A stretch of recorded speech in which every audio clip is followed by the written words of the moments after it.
Confieso que cuando se anunció por López Obrador la publicación de este libro Hacia una economía moral, dudé mucho en conseguirlo, en comprarlo, porque pues yo ya lo conozco desde hace mucho tiempo, Andrés Manuel, y sabía que no iba a decir nada nuevo, ni nada que ayudara a mejorar las cosas en el país. ¿Quién estaría en contra de una economía moral, entendiéndola esta como buscar el bienestar de la sociedad, una mayor igualdad, acabar con la corrupción, etcétera? Pues nadie. Pero una cosa son los hechos, las realidades, y otra cosa son los propósitos. Y aquí es en donde hay un distanciamiento enorme. La corrupción sigue persistiendo, no hay crecimiento económico, no hay seguridad jurídica, la inseguridad sigue galopando. Y la verdad es que tiene además un gabinete que no sirve para nada, y tiene una mayoría o mayorías en las cámaras de diputados y de senadores que simplemente, como en el viejo estilo priista, van a levantar el dedo y hacer lo que les ordenan desde el Poder Ejecutivo. Entonces yo creo que es el momento de empezarse a preparar para cambiar las cosas. El 2021 tendría que ser la gran oportunidad, pero mientras tanto yo creo que el despertar de la gente, de las mujeres y muchos sectores importantes de la sociedad, hoy de los médicos ante la crisis de salud que se vive por el coronavirus, va a ser muy importante que se dejen escuchar.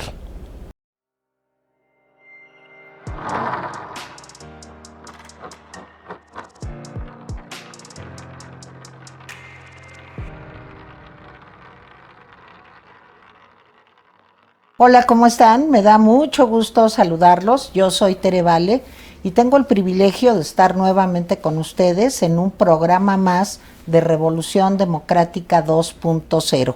Pero además el programa de hoy pues es un programa especial, no solo por los invitados que ahorita vamos a presentar, sino también porque Diálogos Políticos y Café se trata de presentar un libro. Cada semana lo vamos a estar haciendo así, se va a presentar un libro. Y por otro lado, algo que a mí me encanta, que es tomar un buen café. Y hoy tenemos café de Veracruz, está delicioso. Espero que se les antoje y que consuman café de Veracruz así como nosotros. Y hoy es un programa muy especial porque además tenemos la presencia de uno de los dirigentes nacionales del Partido de la Revolución Democrática, un político con muchísima experiencia. Te conoce, yo creo que pues todo el país, Jesús Zambrano Grijalva. ¿Cómo estás? Muy bien, Tere, qué gusto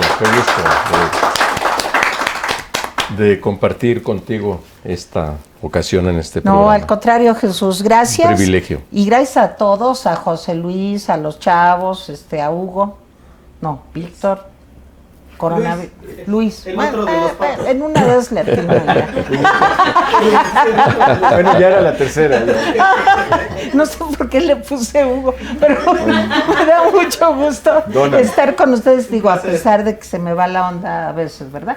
Y también me da muchísimo gusto estar con Jaime Guerrero Vázquez. Jaime, ¿cómo estás? Él es sociólogo, analista político y con una larga experiencia pues en la vida política y también como servidor público. Así que me da mucho gusto que estés también aquí. Gracias, Tere. Bueno, pues el tema es este libro que ustedes están viendo en pantalla, que firma como autor Andrés Manuel López Obrador, el presidente de México, y que se llama Hacia una economía moral. Y bueno, pues yo creo que con estos dos expertos con los que contamos el día de hoy será muy interesante. A ver, Jesús, la economía puede ser moral, puede ser inmoral, puede ser autoritaria, puede ser conservadora, o la economía es la economía. Sí, justamente, Tere, por allí yo iba a empezar a hacer mi comentario sobre el título mismo del libro. Porque, pues, ¿qué sería una economía inmoral versus lo que dice López Obrador que quiere construir, una economía moral? Hay asuntos de moral pública, se habla, ¿no?, de ciertas normas que deben respetarse, pero en términos de la economía, Él mismo lo señala incluso en el libreto de menos de 200 páginas, 180 y tantas, que comprende el libro. Dice que lo que quiere es tener un gobierno cuya meta sea impulsar el crecimiento económico. Eso cualquier economía se lo plantea, capitalista, socialista, moral o no moral, para no llamarle inmoral. El crecimiento del empleo, pues qué economía podría ser significativa o tener éxito si no genera el empleo. Claro. Y el acceso a los servicios básicos para quienes hoy viven sin ellos, y mantener los servicios básicos para quienes ya los tienen. Pero pues eso todas las economías se lo proponen, lo deben ¿Y por tener. qué crees que le puso economía moral? Hacia una economía moral. Yo creo que lo que pretende, como en otros casos, según su propio discurso de López Obrador, es imprimir algún sello particular, especial, a tono con lo que él presume de su autoridad moral sobre los demás, ¿no? Hasta ahora, para combatir el coronavirus, ¿no? Es la autoridad moral en lugar de políticas públicas y las estampitas y todo lo que tiene que ver con su fuerza moral, ¿no? Pues a mí, de veras, cuando me invitaron hoy a conducir el programa, yo sí me emocioné mucho. Porque fíjate que yo siempre había querido conocer al autor de un bestseller. O sea, y este es un bestseller. Porque, bueno, el licenciado López Obrador pues ha vivido de las regalías de sus libros durante muchos años. Le alcanzó para hacer un partido político, para recorrer la República durante años y años. Entonces, bueno, a mí sí, yo he escrito algunos libros, pero bien chafas, bien modestos. Sí me da gusto tener la oportunidad de hablar de un libro que es uno de los más vendidos en la historia de México. ¿No es así, Jaime? Pues sí, a mí me gustaría dar un contexto antes. Miren, el concepto de economía moral no lo inventó Andrés Manuel. Lo acuñó un marxista británico a finales de los 70s para referirse a un momento histórico muy concreto. ¿Qué era la economía moral? La economía moral, que después fue tomado el concepto en varias vertientes, era una economía que no se basa en la ganancia, sino que se basa en un intercambio que tiende a la equidad. Es el concepto de este marxista, que además permeó mucho dentro de las corrientes de izquierda británicas. O sea, y todavía ahora, cuando se ve, todavía hay destellos de esta idea de economía moral. O sea, no es un invento de López Obrador. Mira, eso es muy bueno saberlo. Esta parte de economía, pero además... Ya me había extrañado. Además yo creo que hay muchas corrientes de pensamiento actual que toman la idea de la economía moral sin llamarle así. Por ejemplo, el Foro Social Mundial, que se reunió, por ejemplo, en Brasil, en Porto Alegre, me parece, en 2007, 2008, ellos decían, tenemos que ir hacia otra economía, otro mundo es posible, dicen ellos. ¿Y qué es ese otro mundo posible? Un mundo en donde la economía no esté regida por la ganancia, sino por los intercambios justos. O sea, ese es el concepto que se tiene, es un concepto en donde se dice, este sistema actual es un sistema depredador, lo cual es cierto, es un sistema que está aumentando la pobreza en el mundo, lo cual es cierto, es un sistema que está deteriorando el medio ambiente, que está concentrando cada vez más capital. Toda la crítica del Foro Social Mundial y de otros, de los movimientos verdes de Europa, etcétera, está teñida de esta idea de economía moral. Vamos a un tipo de economía diferente, dice. Yo supongo, por la lectura del libro de López Obrador, que retoma muchas de estas ideas. O sea, retoma estas ideas diciendo, bueno, necesitamos avanzar hacia un México con una economía moral. Más adelante voy a explicar cuáles son las incongruencias del libro. Pero insisto, el término no es un término de López Obrador. Pero a ver, Jesús, yo te preguntaría, ¿es posible sin crecimiento tener bienestar? Se los pregunto a los dos. ¿Es posible sin crecimiento económico tener desarrollo? No, desde luego que no, Tere. Porque incluso, retomando lo que ahorita refería Jaime sobre el origen de este nombre, con ese contenido que ciertamente después, sin llamarle, por cierto, el Foro Social Mundial, no recuerdo que le haya llamado como tal la construcción de una economía moral, sino que lo...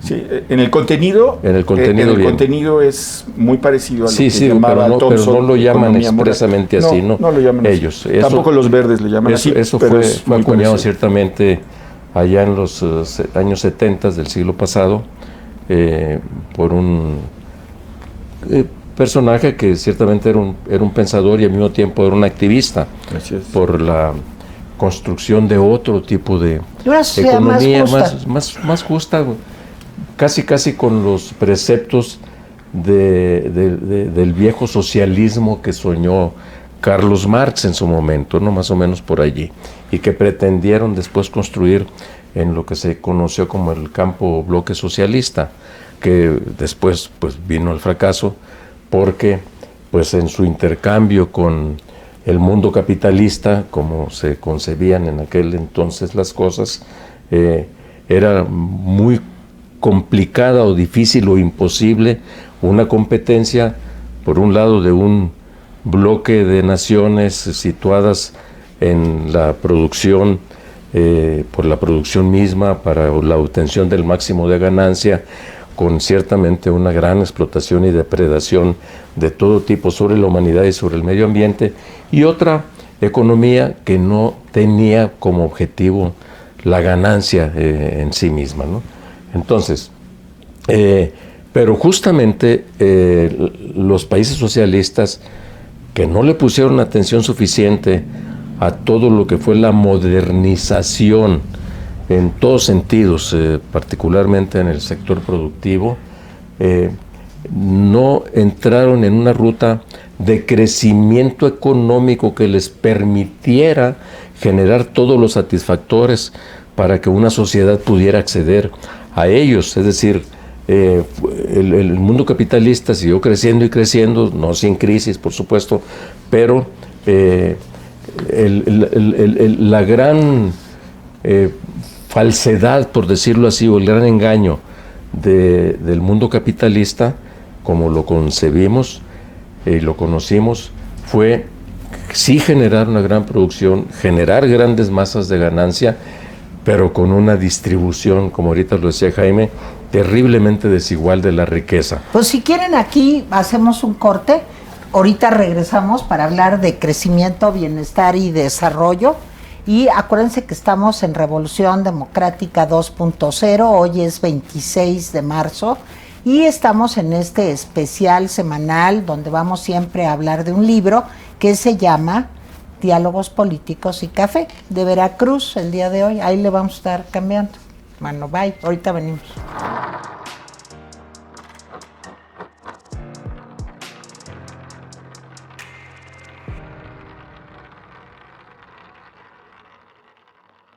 Hola, yo leí el libro de Hacia una economía moral y pues encontré que es un libro aburrido y es un libro contradictorio, digamos, porque dice cuáles son las aspiraciones, pero no dice los cómo. Ahora, nadie puede estar en contra de algunas de las cosas que propone el libro, es decir, que hay una economía más justa, que hay una economía con menos desigualdades, que haya una economía en donde la gente no tenga, los grandes capitales no tengan ese afán de acumulación irracional. Yo creo que nadie puede estar en contra de eso, pero eso lo hemos visto en todos los programas de gobierno, en todos los discursos presidenciales, y el libro empieza a naufragar cuando empieza a decir, por ejemplo, cosas como que quiere más inversión, que quiere polos de desarrollo. Aquí lo que estamos hablando es de una propuesta que podría firmar Carlos Salinas de Gortari, que podría firmar Peña Nieto. Entonces es un libro, pues yo lo que creo es un libro totalmente prescindible.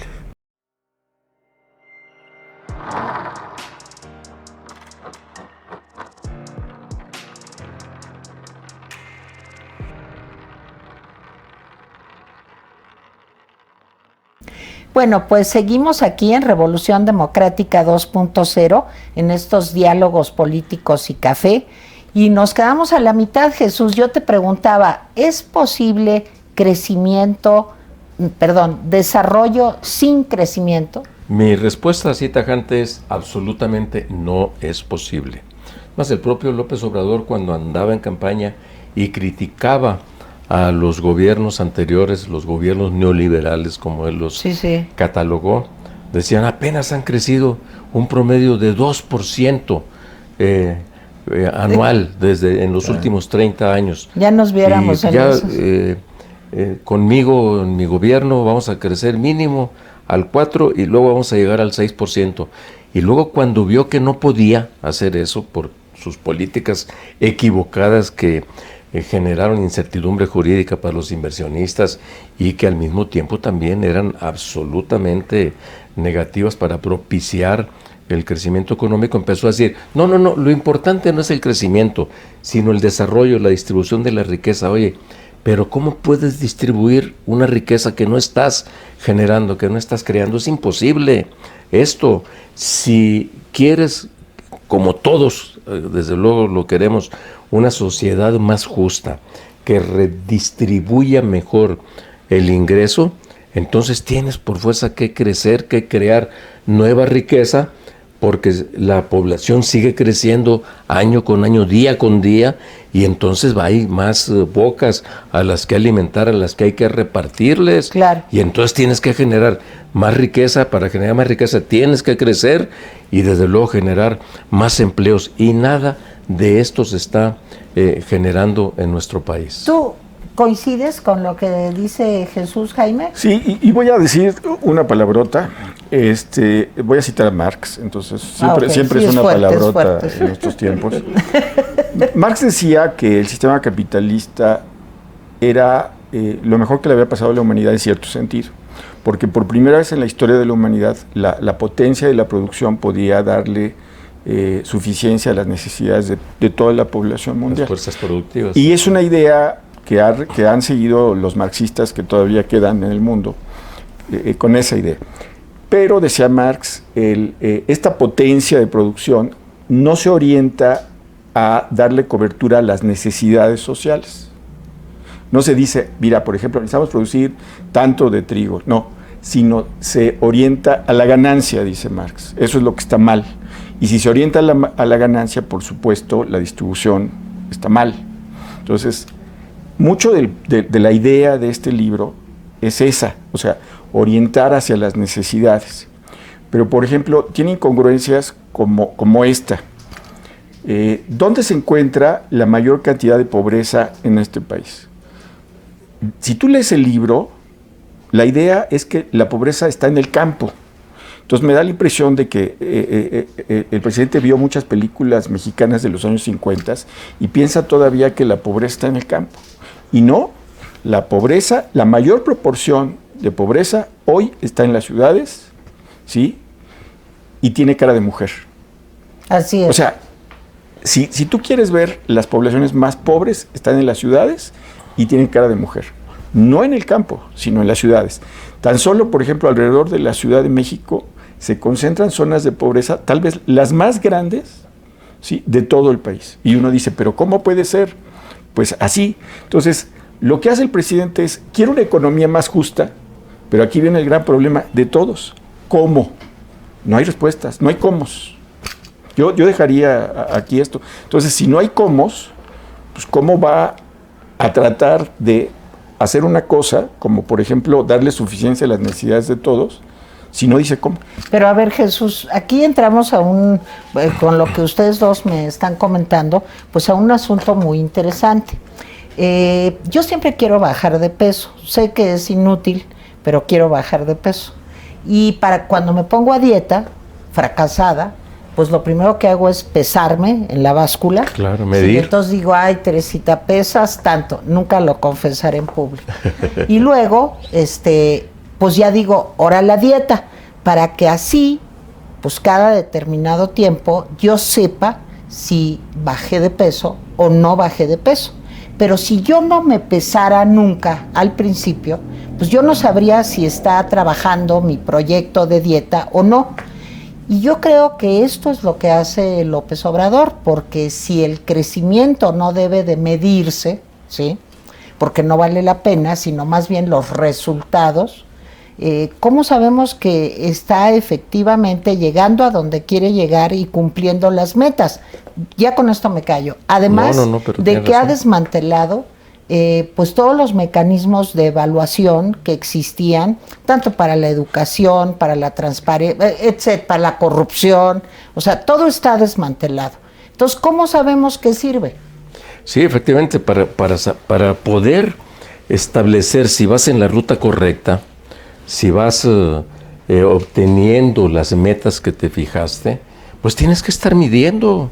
Pues y para eso se inventaron las mediciones, las ciencias exactas, las matemáticas y todo lo que acompaña o sea derivado de ello. Fíjate, nomás, Jaime, Andrés Manuel plantea una política económica con 5 ejes. 1, apoyar la economía popular. ¿Cómo sabes si las apoyas o no la apoyas? Ahorita podríamos referirnos a ello. 2, fortalecer el mercado interno. ¿Cómo puedes establecer, determinar si efectivamente lo estás fortaleciendo? En realidad, lo que hoy sabemos por cifras mismas del INEGI, que es el organismo institucional del Estado mexicano, que mide muchas cosas, entre otras el mercado interno, su fortalecimiento, debilitamiento, y ha bajado. En la medición para ello es el consumo privado, para ver cómo funciona el mercado interno. 3, impulsar proyectos de desarrollo regional. ¿Cuáles son? ¿Dónde están? ¿Y cómo los mides? Si efectivamente está impactando positivamente o no, y cómo está impactando otras variables como el propio medio ambiente. 4, fomentar la participación de la iniciativa privada. ¿Cómo sabes si la fomentas? Pues sobre la base de inversiones. ¿Y cómo sabes qué tanto se invierte? Pues midiendo, tienes por fuerza que estar midiendo. Y también en este terreno, en lo que se refiere a la participación de la iniciativa privada, lo que tenemos es claramente una baja de la inversión. No se invierten, pero en el extranjero. Sí, o sea, me estamos hablando aquí en el país, ¿no? Sí, aquí exacto, no. Sí. Porque además va de la mano la inversión privada con los alicientes que te da la inversión fija bruta del gobierno mexicano. Y aquí en esto hemos caído hasta por debajo de lo que tanto se le criticó al gobierno de Peña Nieto, una caída de hasta el 14% con Peña Nieto. Aquí estamos todavía más abajo. Y 5, aumentar el comercio exterior y la inversión extranjera. Y pues todo eso lo sabes solo midiéndolo. Y entonces la conclusión es, ¿cómo puedes hablar de que no es importante, regresando a tu pregunta original, virginal,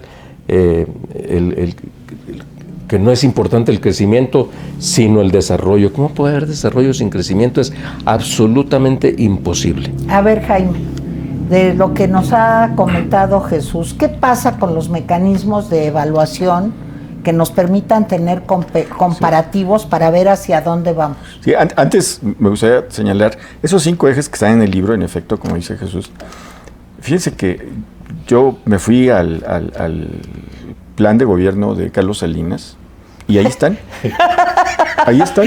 Qué barbaridad. O sea, la némesis de López Obrador. No, después es muy peligroso. Quería apoyar la economía popular, quería aumentar, o sea, es una agenda neoliberal. Neoliberal. Pero también está en el programa de gobierno de Peña Nieto. Los de Fox, y no los consulté, los de Fox y Calderón, pero el de Carlos Salinas y el de Peña hablan de estas 5 puntos. O sea, aquí el asunto es, ¿tú quieres apoyar la economía popular en una economía moral tipo Thompson? 350,000 millones de pesos no te alcanzan. No te alcanzan. Porque se los vas a dar y ese dinero no es productivo, como decía Jesús. Es dinero clientelar. Es asistencial. Si tú lo que quieres es cambiar las reglas del juego, tienes que empezar a crear empleos, ¿sí? Digamos, no excelentemente pagados, pero decorosamente pagados, con seguro social, con pensión, con etcétera. Infonavit. Sí, tienes que crear esos empleos. ¿Se están creando empleos? No, se están perdiendo empleos. Así es. Si tú quieres de veras cambiar las condiciones, tienes que ir a una reforma fiscal, pero es anatema para el presidente reforma fiscal. El presidente se junta con algunos de los monopolistas de este país más grandes. Pues así no puedes hacer economía moral. Así de simple. Entonces, sí, vas a tener crecimiento, no vas a tener crecimiento, pero le estás entregando a estos monopolios más poder. ¿Sí? Y por supuesto, es un libro esquizofrénico, porque por un lado, sí, porque por un lado dice que quiere una economía moral y uno dice, pues suena bien. Hay muchos elementos de economía moral en muchas cosas. Por ejemplo, cuando te dicen, sabes que ya no consumas cosas en los grandes comercios como Walmart, no. Consume cosas muy concretas en los mercaditos chiquitos, aunque te sea más caro. Bueno, es una economía de intercambio más justo. Sí, pero el presidente, por un lado dice, queremos una economía moral, y por otro lado se va a comer con los monopolistas. Eso es un absurdo. Bueno, pues el diagnóstico ya más o menos lo tenemos. Se me hace que ustedes también ya habían llegado a conclusiones similares. Pero ¿tendrá remedio nuestro paciente? No lo sabemos. A lo mejor hay que tomar medidas drásticas. Me refiero al libro, claro. Sí. Entonces, ¿por qué no vamos a ver Operación Política? Y ahí vamos a ver si se cura o no se cura.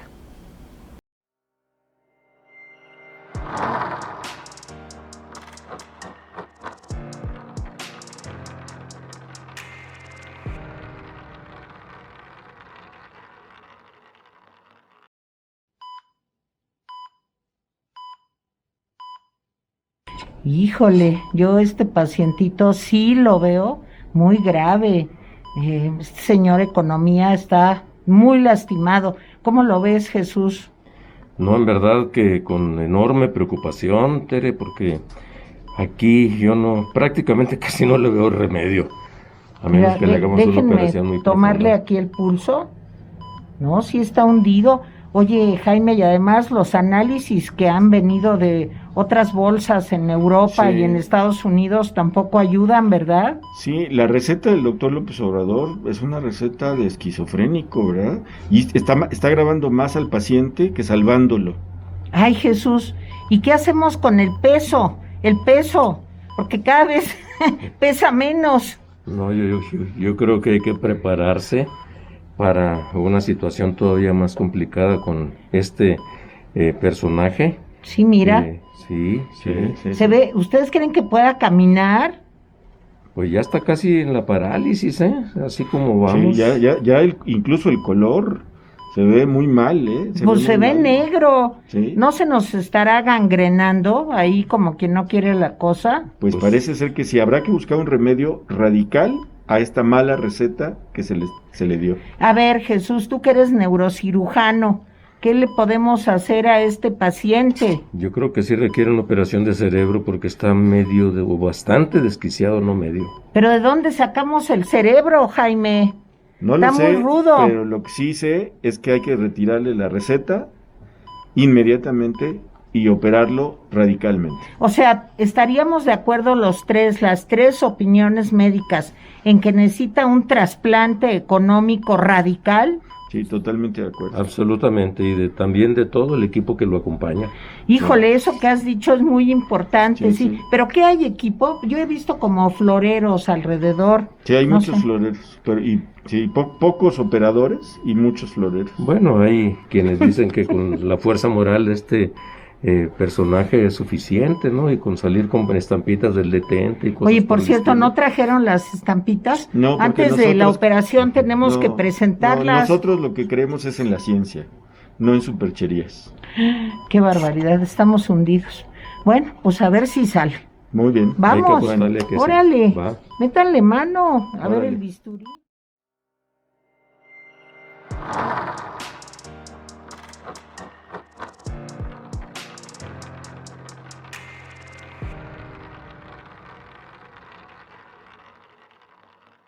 Cuando me invitaron a hablar sobre el libro Hacia una economía moral de Andrés Manuel López Obrador, pues primero me emocioné porque dije, ha de tener algo fantástico este libro porque es un bestseller, dado que se ha vendido millones y millones de ejemplares, eso dice el presidente, pues de este libro por su profunda y actualizada investigación para poder realizarlo.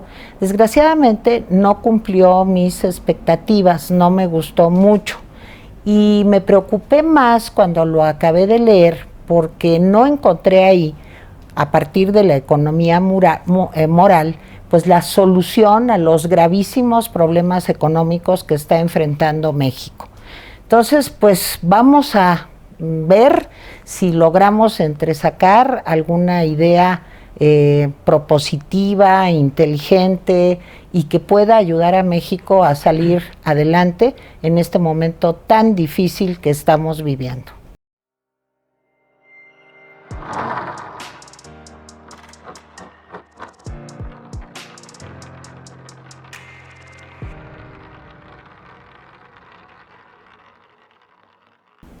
Bueno, pues el día de hoy, como saben, aquí en Revolución Democrática 2.0, estamos hablando del libro de Andrés Manuel López Obrador, Hacia una economía moral, y hemos llegado hasta este momento a varias conclusiones. Una, ¿por qué el término de economía moral? Parece ser que es un término antiguo que se utilizó en el siglo pasado, nos han dicho nuestros comentaristas Jesús Zambrano y Jaime Guerrero.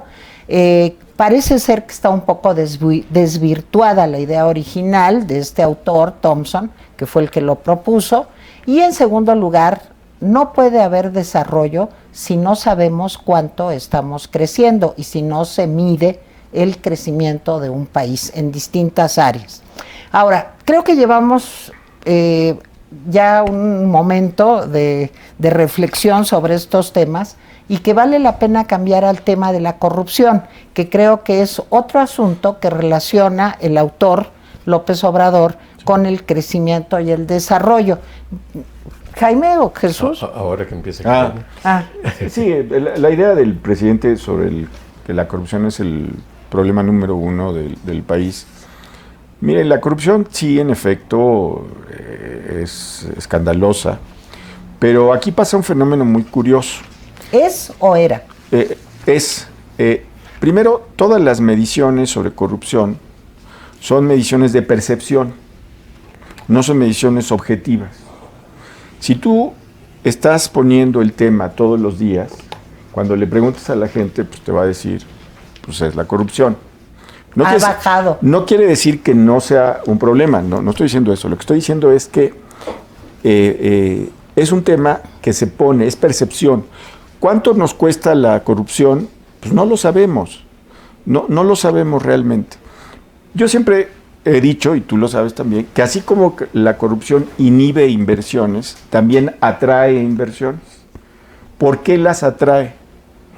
Porque empresas que no se pueden ir a otros países, que son más estrictos en el cumplimiento de ciertas reglas, pues dicen, vámonos a México.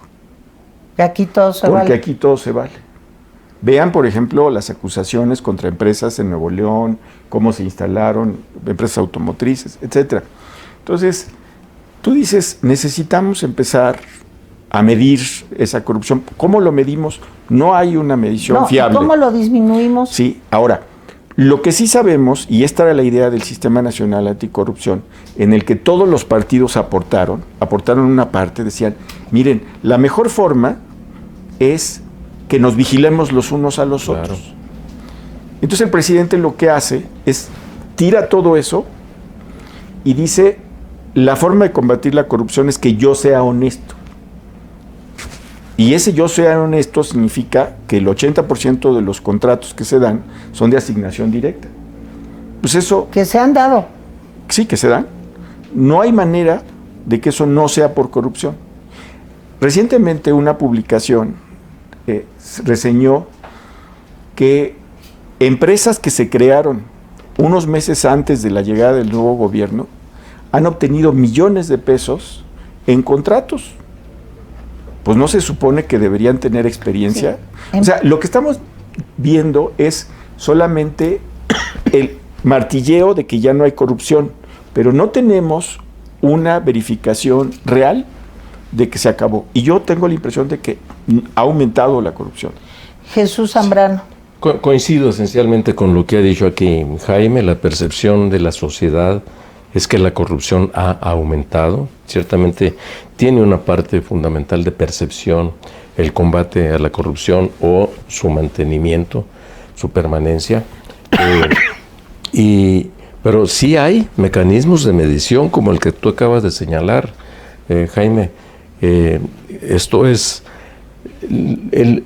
dentro de muchos otros objetivos que se planteó el Programa Nacional Anticorrupción, el Sistema Nacional Anticorrupción, era sí la vigilancia mutua, pero además que como parte de esos mecanismos de vigilancia social era que se transparentaran todos los contratos que se les entregaran a los contratistas privados, quién tuvo la mejor oferta en calidad y precio, etcétera, y resulta que las licitaciones públicas prácticamente se han reducido a la quinta parte de la totalidad de los contratos que otorga que tanto el gobierno. Se le criticó a los gobiernos pasados, ¿no? Yo estoy de acuerdo en que había mucha corrupción, sí, pero yo no estoy nada segura, igual que decía Jaime, en que de veras la corrupción haya bajado, sino a lo mejor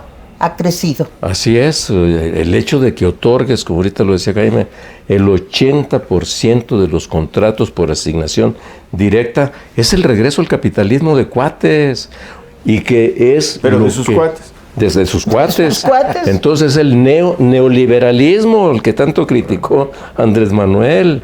Entonces, porque esas cosas no se desaparecen por decreto, sino con acciones concretas, visibles y medibles por la sociedad. Y es cosa que no está pasando. Eso no está sucediendo, desmantelado, ¿no? ¿no? Todo el sistema anticorrupción. Y entonces, porque, fíjense, ha dicho que en aras de combatir la corrupción desmanteló un conjunto de instituciones, de instrumentos que se habían creado.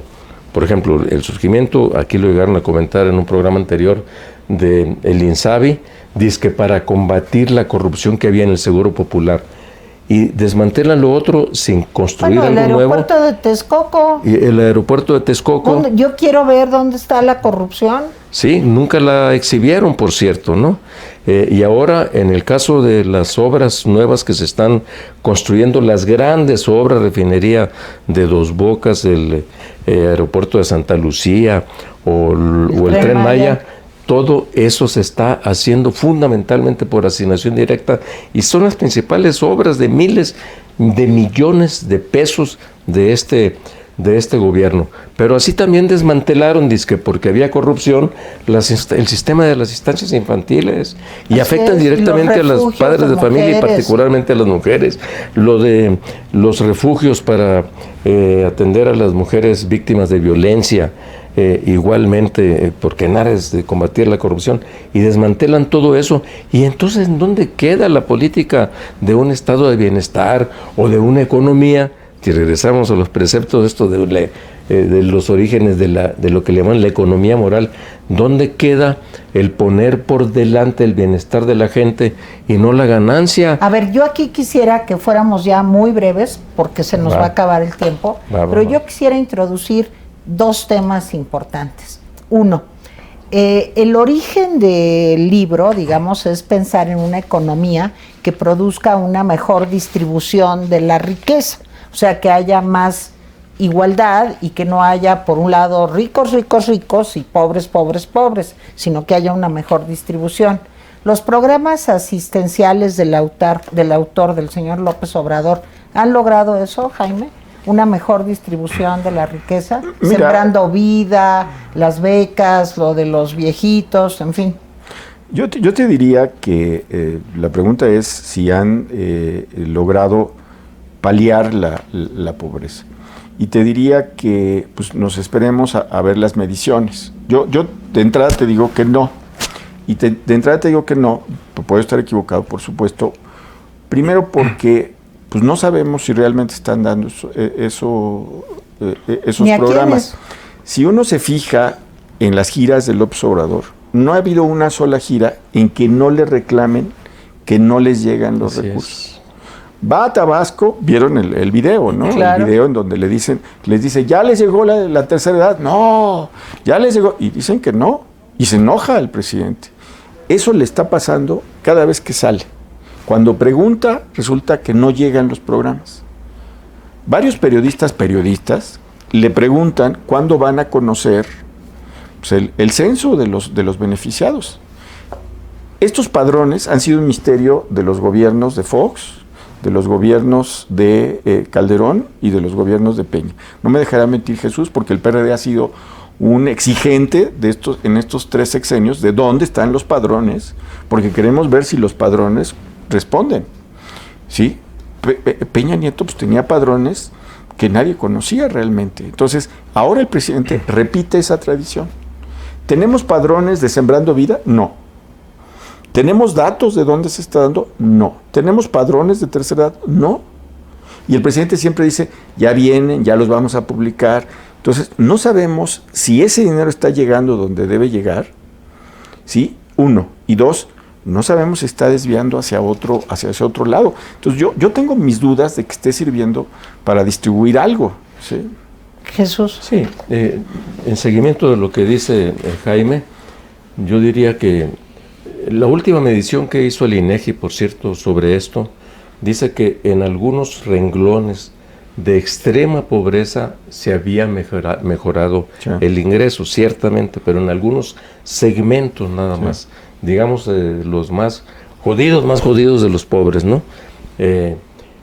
Pero en todo lo demás no, y allí viene también la necesidad de la medición para ver cómo vamos evolucionando, y esas mediciones las hace el INEGI, al que se le han recortado, por cierto, si no recuerdo mal, algo así como 16,000 millones de pesos para el 2019 y 2020 para su operación, y han dejado de hacer una buena cantidad de encuestas que sirven justamente para esto, para ir midiendo cómo evoluciona la situación del campo, la situación de la mejora en los ingresos, etcétera, en fin.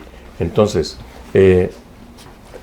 pero 300,000 millones de pesos ejerce López Obrador sin reglas de operación. Así es. Sí, justamente para estos programas sociales que son en realidad asistenciales.